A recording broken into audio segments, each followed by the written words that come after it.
ఆయన ఎవరిని కరుణించదలుచుకున్నాడో వాడికి జ్ఞానం ఇస్తాడు. ఈ మాటలు ఎంత లోతుందో చూసారా? అలాగా అద్భుతమైన భావం వచ్చింది. వెంటనే సిద్ధమైపోయాడు. ఈయనకి ఎవరూ చెప్పలేదు. చూడండి ఇక్కడ ఈ కథను ఎలా చూడాలో ఈయనకి ఎవరూ చెప్పలేదు. ఎవరికి? విష్ణువుకి. ఆత్మజం ఆ మాట చెప్పారు. ఆత్మజమైన జ్ఞానంతో హాయిగా ఉండి తపస్సులు ఉండిపోయాడు నిదానంగా హాయిగా. అన్నీ చేయించేది పరమాత్మ అనుకున్నవాడు తానేం చేసినా దేనికి దిగులు పడ్డండి, హాయిగా ఉంటాడు. ఇప్పుడు పెద్ద ఆయన పైకి గ్రేడ్గా ఆయన కథలోకి వెళ్తాం. ఆయన వెళ్ళిపోతుంటే రెక్కలు తగులుతున్నాడు కదా, మండుతున్నది అగ్నిహోత్రం. అగ్ని దగ్గరికి వెళ్ళడం తేలిక కాదు. పైగా అంతు చూద్దాన్ని వెళుతున్న కొద్దీ ఆయనకి అలసట వస్తుంది. అలసటతో మొదట ఎగిరినప్పుడు అంత ఉత్సాహం ఉండదు కదండి. హంసరూపం ధరించి రెక్కలు అల్లార్చుకుని వెళ్ళిపోతున్నాడు ఆయన పైకి. ఆ వెళ్ళిపోతున్నప్పుడు వేడి తగులుతుంటే ఆ రెక్కల సెగకి మాడిపోతూ తట్టుకోలేకపోతున్నాడు. అయినా సరే ఇంకా అంతు చూద్దాం వెళ్తున్నట్ట. రెక్కలు తగ్గిపోతున్నాయి, అయినా అంతు చూస్తాట. ఏమిటండి? చావన్ కాలము దాపురించియును తన్నే వైద్యుండు చికిత్స బ్రోవగలడో ఏ మందు రక్షించునో ఏ వేల్పుల్ కృపజూతురో జనుచు చా చింతించునే గాని ఆఖరి శరీరం సత్తువు పని చేయదు, ఏమి ఉండదు. మృత్యువు దాకా వచ్చినా ఇంకా అహంకారం పోదు. ఏమిటది అహంకారం? భయంకరమైన అహంకారం. ఇదంతా అహంకారం గురించినది. అహంకారంతో అంతు చూస్తాను వెళ్తున్నాడు పైకి. అయితే సిద్ధులు తిరుగుతున్నారు, ప్రదక్షిణ చేస్తున్నారు అగ్నిస్తంభం చుట్టూ. వాళ్ళనైనా చూసి ఇదేమిటైనా మామూలు జడమైన స్తంభం కాదు, పూర్తి చైతన్య స్వరూపం ఇది. మామూలు నిప్పు కాదు, మమ్మల్ని గమనిస్తున్న నిప్పు, మా భావాలను గమనిస్తున్న నిప్పు అనేలా బుద్ధి రావాలి కదండి. రాలే. కానీ అక్కడ సిద్ధులు అనుకుంటున్నట్ట ఈయన గారిని చూస్తూ. అంటే నాతోనే సృష్టి ప్రారంభమైందనుకున్న బ్రహ్మకి ఆ పైన సిద్ధులు కనబడ్డారంటే వాళ్ళు ఎక్కడున్నారు? ఇది ఆలోచించవలసినదే. అంటే ఈ బ్రహ్మగారు ఒక బ్రహ్మాండానికి చెందిన ఆయన, ఇలాంటి బ్రహ్మాండాలు ఎన్నున్నాయో అది ఆలోచించవలసిన అంశం. ఆ పైకి పెడుతుంటే సిద్ధులు అనుకుంటున్నారు. హాసన్ అదేహపాతోపి అహంకారోస్త్యవైగతా. అయ్యా, దేహపాతం అయిపోతున్నా అహంకారం పోవట్లేదు వీడికి. ఈ మాట ఆనాడు బ్రహ్మను అనుకోవడం కాదు, ఎవరికి వాడు అనుకోవాలి. వీడు అనుకోవడం చేత కాదు కనుక మహాత్ములు అంటున్నారని చెప్తున్నాడు ఇక్కడ. విశీర్యమాన పక్షోయం, రెక్కలు వాడిపోతున్నాయి, శరీరంలో సత్తువు రాలిపోతుంది, కానీ వీడు అహంకారం వదలట్లేదు. అది మాని స్వాత్మనో యోగతో ధ్యాయ, ఒక్కసారి ధ్యానం చేస్తే ఇదేమిటో తెలిసేది కదా. పరమాత్మ యొక్క ఆది అంతాలు తెలుసుకోవడం కోసం తవ్వుకుంటూ వెళ్ళక్కర్లేదు, ఎగురుతూ అవస్థపడక్కర్లేదు. ఉన్న చోట ఉండి ధ్యానంలోకి వెళితే నీలోనే పరమాత్మ కనబడతారు. ఆ పని చేయలేదు వాళ్ళు, అది తెలుసుకోండి. ఇక్కడ లోకాలన్నీ తిరిగితే ఈశ్వరుడు కనబడ్డు, స్థిమితంగా కూర్చుని లోపలికి వెళ్తే పరమాత్మ దొరుకుతాడు. లోకాలు తిరిగేవాడికి దొరకడు, లోపలికి వెళ్ళేవాడికి దొరుకుతాడు. అది తెలుసుకోండి ఇక్కడ. మొత్తానికి ఈ మాటలు విన్నాడు. విన్నాక అప్పుడు ఆకర్ణ్య శీర్ణాహంకార, ఆకర్ణ్య శీర్ణ అహంకార. ఇంతవరకు రెక్కలు రాలిపోతున్నాయి, శరీరం రాలిపోతుందేమో అనిపిస్తుంది, ఇప్పుడు అహంకారం రాలిపోయిందండి మహానుభావుడికి.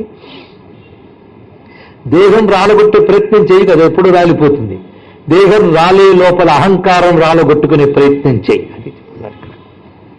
ఇంత అహంకారం అనే మాట ఇప్పుడు ఎన్ని వాళ్ళు చెప్పి ఆలోచించండి. అసలు అరుణాచల మహాత్మ్య భాషే వేరండి. ఇలాంటి భాష మీకు సూపరాణంలో కనబడుతుంది. అంటే సూపరాణం తక్కువ నేను లేదు, అక్కడ కంటెస్ట్ వేరు, ఇక్కడ కంటెస్ట్ వేరు. ఇక్కడ ఫోకస్ అంతా దీని మీద చెప్తున్నాడు కనుక దాన్ని అలా అర్థం చేసుకోవాలి చూపిస్తున్నాడు వ్యాస మహర్షి.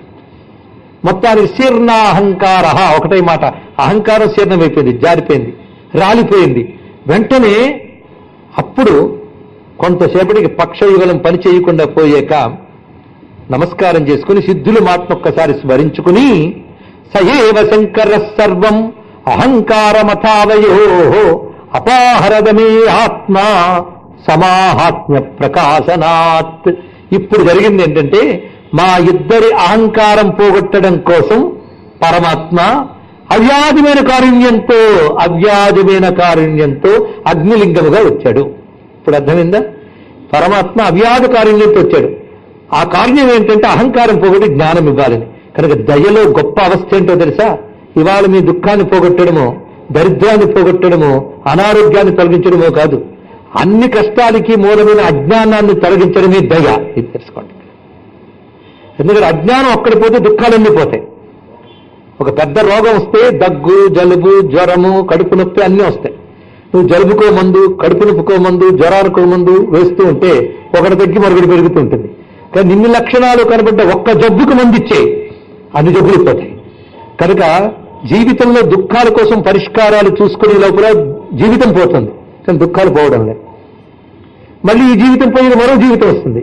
కానీ దుఃఖాలన్నిటికీ మూలం అజ్ఞానం. అది ఒక్కడి పోతే అన్ని పోయినట్టే. అవిద్య, అది అహంకార రూపంతో ఉంటుంది. కనుక ఎంత దయలేకపోతే దుఃఖాలకు మూలమైన అవిద్య పొగుడుతున్నాడండి. అత్యంతిక దుఃఖ నాశనం అంటుంది వేదాంతం దీన్ని.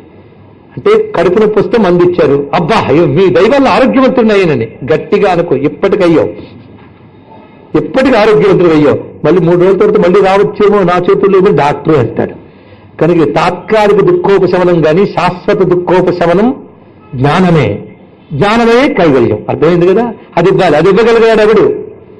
దుఃఖాన్ని పూర్తిగా ద్రవింపజేసేవాడు కావాలి. మళ్ళీ ఏడుపు రానివ్వకుండా ఏడుపు పోగొట్టగలగాలి, మళ్ళీ ఏడవనివ్వకుండా చూడాలి. అంతేగాని బిచ్చగాడిని ఆకలిస్తుంది, తట్టుకోలేకపోతున్నాను, అన్నం పెట్టండి, అన్నం పెట్టాం. అబ్బా దేవుడండి మీరు కడుపు నింపేశారండి, గట్టి మాట అనుకు, మళ్ళీ రేపు నీకు ఆకలిస్తుంది, నేను దొరకను, ఇంకెవడు దొరుకుతాడు. కనుక ఇలా మామూలుగా ఎవరినో అడగడం, వాడు ఏడుపు పోగొట్టడం, మళ్ళీ అడగడం, మళ్ళీ ఏడుపు పోగొట్టడం, ఎన్నాళ్ళు ఏడుస్తావు, ఎన్నాళ్ళు అడుక్కుంటావు. ఎవరిని అడిగితే మళ్ళీ ఏడవకుండా చేస్తాడో వాడు గురువు, వాడు దైవం, వాడిని రుద్రుడు అంటారయ్యా అన్నాడు ఇక్కడ. అర్థమైంది కదా? అది రుద్రహ అనే మాటకు అర్థం ప్రణత దుఃఖ ద్రావక. గొప్పవాడు చెప్పాడు. ఏమి మాట అండి! రుద్ర అనే శబ్దం వింటేనే ఒళ్ళు పులకించిపోతుంది. పరమేశ్వర కారుణ్యవంతాంతులు ఉంది ఇక్కడ. ప్రణత దుఃఖ ద్రావక.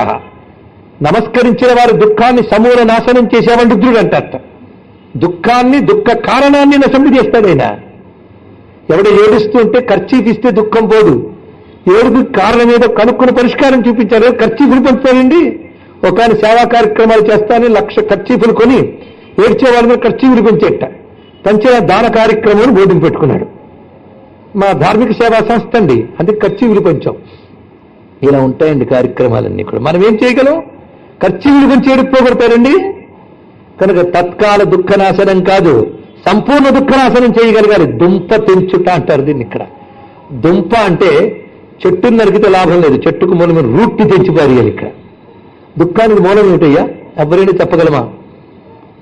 ఒకవేళ పొరపాటును ఇంతవరకు శ్రద్ధగా వింటే టపీమని మీరే చెప్పేవారు అజ్ఞానం అని.